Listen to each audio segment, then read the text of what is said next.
My name is Sarah Martinez. I am 28 years old. I work as a nurse in a city hospital. My job is busy and tiring, but I love helping people. This is a story about my mother, and the most important lesson she taught me. I grew up in a small town. My mother raised me alone. My father left when I was 3 years old. My mother worked 2 jobs. She worked at a restaurant during the day. She cleaned offices at night. She was always tired but never complained. Every morning, she made me breakfast. She walked me to school. She helped me with my homework. Education is important, Sarah, she always said. Study hard and you can have a better life. I listened to her words. I studied very hard.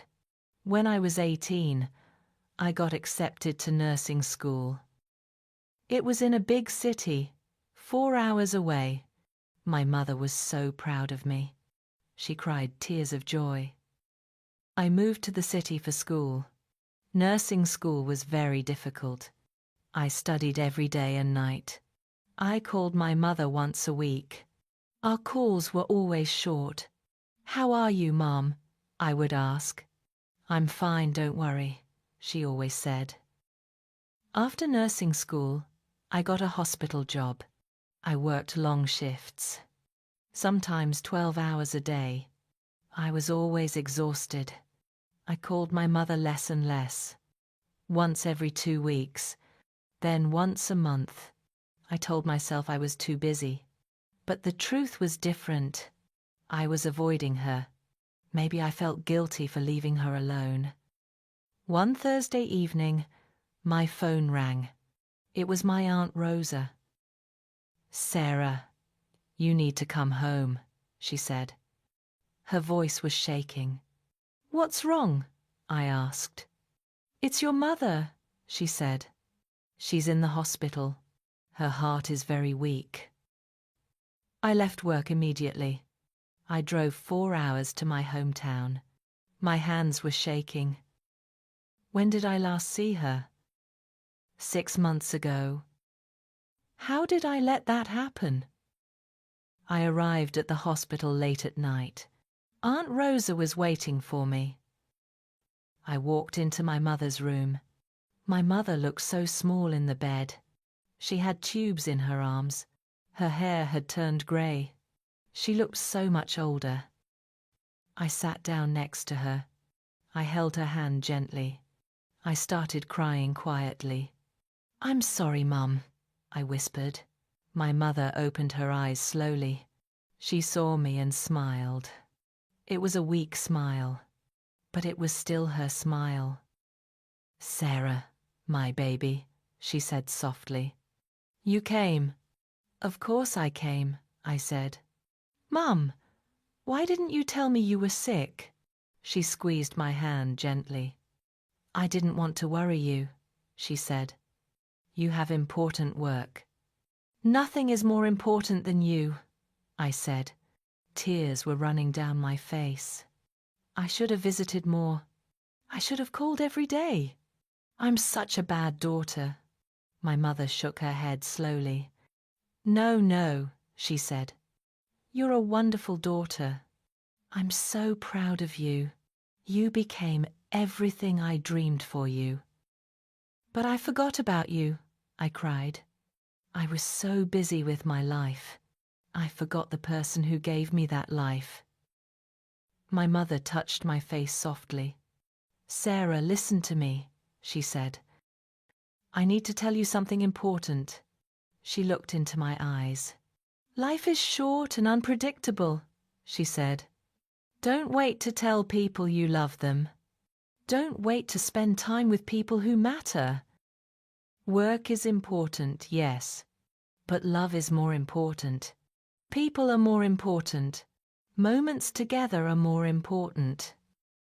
I nodded, crying harder now. "I understand, Mom," I said. "I'm going to do better. I promise." The next morning, the doctor talked to me. "Your mother's heart is very weak," he said. Maybe a few days left. I'm very sorry. I went back to my mother's room. Mum, I'm staying here with you, I said. We're going to spend every moment together. My mother's eyes filled with tears. I would like that very much, she said. For 5 days, I never left my mother. We talked about everything. She told me childhood stories. Do you remember your first day of school? She asked. You wore a yellow dress, but when I tried to leave, you cried. I laughed and cried together. We looked at old photos, pictures of birthdays and holidays. I brushed her hair gently. I sang songs she taught me. My mother was happy. On the 5th day, my mother was very tired, but she wanted to tell me something. Sarah, open that drawer, she said. I opened it. Inside was a white envelope. My name was written on it. Take it, my mother said, but open it when I'm gone. Mom, don't talk like that, I said. Sarah, we both know, she said gently. It's okay. I'm not afraid. I had a good life. I had you. I put the envelope in my bag. That night, my mother's breathing changed. It became slow and difficult. I climbed onto the bed. I held her close. Mom, I love you, I whispered. Thank you for everything. Thank you for being the best mother. My mother opened her eyes one last time. I love you too, my baby, she whispered. Be happy. Live fully. Don't have regrets. Those were her last words. She closed her eyes. She was gone. I held her for a long time, but I also felt grateful. Grateful for those last 5 days.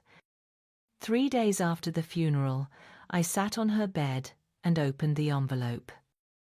Inside was my mother's letter. It said, My dearest Sarah, don't be too sad. You were my greatest joy. I never felt forgotten. Every day, I felt proud. Work is important, but it's not everything.